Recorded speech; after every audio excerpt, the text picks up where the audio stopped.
అంటే ఒకప్పుడు వరకు ఆదిత్య ఓం గారు అంటే రెస్పెక్ట్ ఉండేది. మీరు చేసిన మూవీస్‌కి గానీ, మీకు కానీ రెస్పెక్ట్. ఈ బిగ్ బాస్‌లోకి వెళ్ళాక మీరు ఎక్కడో చిన్న చూపు అయిపోయింది. లైక్ ఆ కంటెస్టెంట్‌లకి. ఎవరు పడితే వాళ్ళు ఏది పడితే అది మిమ్మల్ని మాటలనే ఇది అసలు యాక్చువల్లీ మీరు అది కాదు. లైక్ అంటే మీరు అన్ని మాటలు పడాల్సిన అవసరం మీకు లేదు. కానీ ఎందుకు అని అంటున్నా. కంటెస్టెంట్స్ తరపున అంటే వాళ్ళు కంటెస్టెంట్స్ కదా, అవును. నేను వాళ్ళకి కాంపిటీటర్ కదా, అవును. సో నేను వాళ్ళకి పోటీ కదా. అవును. సో అలాగే వాళ్ళు ఇట్లాంటి మాట్లాడొచ్చు దాంట్లో. నేను ఒక్కసారి సోనియా గారు కూడా చెప్పాను. నేను ఒక క్లిప్ చూశాను. నేను సోనియా గారికి చెప్పాను, మీకు ఎప్పుడైనా కన్ఫ్యూజన్ ఉంటే మీ గేమ్ మీకు అది అనిపిస్తే మీరు నన్ను నామినేట్ చేయండి, నేను గట్టిగా డిఫెన్స్ చేస్తా. నేనే వెళ్ళి యాక్చువల్గా చాలా సార్ వాళ్ళ దగ్గర వెళ్ళి నేను చెప్పాను, ఇది ఒక గేమ్, ఇక్కడ మీరు రెస్పెక్ట్ పెట్టకండి. ఎప్పుడైనా మీకు ఆ ఫీల్ అయితే మీరు నన్ను నామినేట్ చేయండి, నాకు ప్రాబ్లం లేదు. కానీ ఒక్కటే మాత్రం, మనం నేషనల్ టెలివిజన్లో ఉన్నాను, మీరు బిలో ద బెల్ట్ హిట్ చేయకండి. బిలో ద బెల్ట్ హిట్ చేస్తే ప్రాబ్లం అవుతుంది. బిలో ద బెల్ట్ అంటే అనవసరంగా అంటే పదాలు కానీ అనవసరంగా ఏదో ట్యాగ్స్ అక్కడ చాలా జరిగింది. అవును, మిమ్మల్ని అదే నిఖిల్ కూడా అన్నది జరిగింది. ఆయనతో కూర్చుంటే తల తినేస్తాడు రా బాబు. లైక్ అలాంటి మాటలు మీకు అవసరం లేదు కదా సార్, మీకు పడాల్సిన అవసరం లేదు కదా. నిఖిల్ అట్లాంటి చెప్పిన నేను చూడలేదు. కానీ నిఖిల్తో నాకు పెద్దగా బాండింగ్ అవ్వలేదు అక్కడ. ఓకే. పెద్దగా ఏమీ బాండింగ్ అవ్వలేదు. సో ఒక ఓన్లీ మాత్రం మేము కూర్చుని 2 minutes కూడా మాట్లాడలేదు ఒక నెలలో. కానీ మేబీ అట్లాంటి నిఖిల్ అన్నారు, అది that is Nikhil's perspective, and maybe అట్లాంటి ఆయనకి ఫీల్ అయింది. సో డెఫినెట్లీ నేను చెప్పాను కదా, అక్కడ ఒక గ్రూప్ లాంటి వాళ్ళు వెళ్ళారు. గ్రూప్స్ ఉన్నాయి కదా. 100% ఆ సీరియల్ బ్యాచ్ 100% వాళ్ళు గట్టిగా ఒక గ్రూప్ లాంటి ప్లే చేస్తున్నారు. ఇదే గ్రూప్ వీళ్ళు హౌస్లో ఈ కంటెస్టెంట్సే మిమ్మల్ని బయటికి పంపించేశారు. లైక్ మిమ్మల్ని ఆడనివ్వకుండా కానీ లేకపోతే అని అంటే మీరు యాక్సెప్ట్ చేస్తారా? అది అంతేనా? నిజమే అది? అది నిజమే. మిమ్మల్ని ఆడనివ్వలేదా వాళ్ళు? కరెక్ట్గా అవకాశం ఇవ్వలేదు. కరెక్ట్గా ఎందుకంటే ఈసారి క్లాన్ ప్రకారంగా నడిచింది. చీఫ్. సో క్లాన్ చీఫ్ లో చాలా పవర్ ఉంది అక్కడ. అవును. క్లాన్ చీఫే పంపిస్తారు, మీరు ఈ ఆటకి వెళ్ళండి, మీరు ఇది చేయండి, మీరు అది చేయండి, మీరు క్లీనింగ్ డిపార్ట్మెంట్ మీరు. సో మేము ఒక లాయల్ క్లాన్ మెంబర్ లాంటి మేము ఫాలో చేసాం. మరి మీరే చీఫ్ కావడానికి ట్రై చేయొచ్చు కదా. నేను చీఫ్ కావడానికి ట్రై చేసినప్పుడు నేను బయటికి వచ్చా. అదే ఆడే నీకు ట్రై చేసినప్పుడు వచ్చేసారు. అంటే 5 వారాలు ఉంది కదా. 5 వారాలు అంటే ఫస్ట్ వారాలు ఓన్లీ మాత్రం నిఖిల్ చేతికి ఆ పవర్ వెళ్ళింది. అవును. సో నిఖిల్ చేతికి పవర్ వెళ్ళింది. నిఖిల్ అపాయింటెడ్ యష్మి ఒక 2 వారాలు ఆడింది. సో ఆ తర్వాత ఆ ఏజ్ గ్యాప్ వల్ల అది సంథింగ్ ఏదో జరిగింది అక్కడ. సో అది జైల్ లెవెల్లోకి అయిపోయాను. దాంట్లో ఐ ఎక్సెప్ట్ దాట్. ఓకే. హ్యాపీయా 5 weeks? Super happy. బయటికి వచ్చిన తర్వాత ఇంకా హ్యాపీ. లోపల మీకు ఆల్రెడీ తెలుసు, లోపల ఉన్న కండిషన్స్కి అక్కడ ఫుడ్. నాకు మేజర్ ప్రాబ్లం ఏం జరిగింది, ఇక్కడ స్లీపింగ్ ప్రాబ్లం నాకు మేజర్ జరిగింది. ఎందుకంటే రాత్రి నైట్ ఎప్పుడో ఆపుతారు లైట్స్, ఎప్పుడో ఆపుతారు. అది కూడా లైట్స్ ఆఫ్ అయిన తర్వాత కూడా జోక్ సెషన్స్, ఆటలు పాటలు అన్నీ నడుస్తూనే ఉన్నాయి. సో అది కూడా నాకు చిన్న ప్రాబ్లం అయింది, ఆ స్లీపింగ్ ప్రాబ్లం వల్ల కొంచెం. అది కూడా వీక్నెస్ అండ్ డల్నెస్. నాకు 7-8 hours స్లీప్ కంపల్సరీ. 8 hours పక్క పడుకుంటారు. 8 hours స్లీప్ కరెక్ట్ లేదు సార్. 8 hours ఇక్కడ 4 hours, 3 hours, 5 hours వాళ్ళు కంటిన్యూస్గా మాట్లాడుతూనే ఉన్నారు.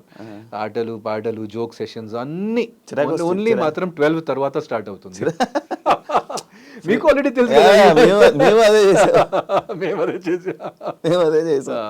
చిరాకు వచ్చేదా మీకు? ఆఫ్ కోర్స్ అయింది, కానీ ఓకే. బట్ అదే అంటున్నాను, ఇలాంటి సిచ్యువేషన్స్ అదే మీకు ఒక వాయిస్ రేస్ చేయడానికి మీకు ఒక అవకాశం ఉన్నది.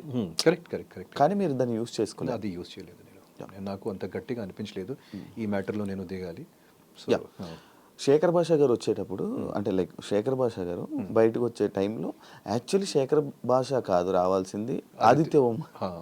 ఆదిత్య ఓము అని అన్నారు. అయ్యో మిస్ అయిపోయారు. కానీ అక్కడి నుంచి ఇక్కడ దాకా మళ్ళీ మీరు లాక్కొని వచ్చారంటే ఇది ఎలా సాధ్యం అని. అంటే ఈసారి కూడా నేను జస్ట్ 1 నామినేషన్ వల్ల యష్మి లాస్ట్లో చేసింది నాకు నామినేషన్. అదర్వైజ్ నేను ఇంకా ఒక 2 వారాలు ఆడిన వాళ్ళు. జస్ట్ ఒక 1 నామినేషన్తో మిస్ అయింది. లోపల ఉన్న కంటెస్టెంట్కి ఒక అర్థమైంది. ఫస్ట్ ఏం అర్థమైంది లోపల ఉన్న కంటెస్టెంట్కి, వాళ్ళు నాకు 2 వారాలు నామినేట్ చేయలేదు. ఏం అర్థమైంది, first of all is a very loyal member, అది అర్థమైంది. సెకండ్, అనవసరంగా మాట్లాడరు. థర్డ్, సీనియారిటీ ప్రొజెక్ట్ చేయరు, నేను సీనియర్ ఉన్నాను ఇది అని ఉన్నాను. సో అట్లాంటి వాళ్ళకి అర్థమైంది. సో ఓన్లీ మాత్రం because they considered me like that, అజాత్ శత్రు చెప్పొచ్చు. అవును అవును. సో ఒక అజాత్ శత్రువులు అంటే వాళ్ళు అనుకున్నారు. సో అందుకే అట్లా జరిగింది. కానీ లాస్ట్లో ఏమైంది, లాస్ట్ వారంకి ఏమైంది, అక్కడ వాళ్ళు ఆల్మోస్ట్ ఫోర్సింగ్గా వాళ్ళు ఫ్రెండ్స్తోనే నామినేట్ చేయాలి ఆర్ ఆదిత్యకి నామినేట్ చేయాలి. సో ఆ టైంలో ప్రేరణ అండ్ యష్మి నన్ను నామినేట్ చేసింది అండ్ ఐఎమ్ హియర్. అదర్వైజ్ ఇంకా 2 వీక్స్ ఆడిన వాళ్ళు ఈజీగా ఈజీగా ఈజీగా ఇంకా 2 వీక్స్. ఫేస్ మాస్క్ వేసుకొని ఎవరైనా ఆడుతున్నారా హౌస్లో? లైక్ మాస్క్ వేసుకొని ఒక డబుల్ ఫేసెస్తో. డబుల్ ఫేసెస్తో అంటే ఎవ్వరు లేదు. అంటే నిజంగా పృథ్వీ చాలా upfront character, Prithvi Nabeel చాలా upfront character, okay. As it ఈస్గా ఉన్నాడు.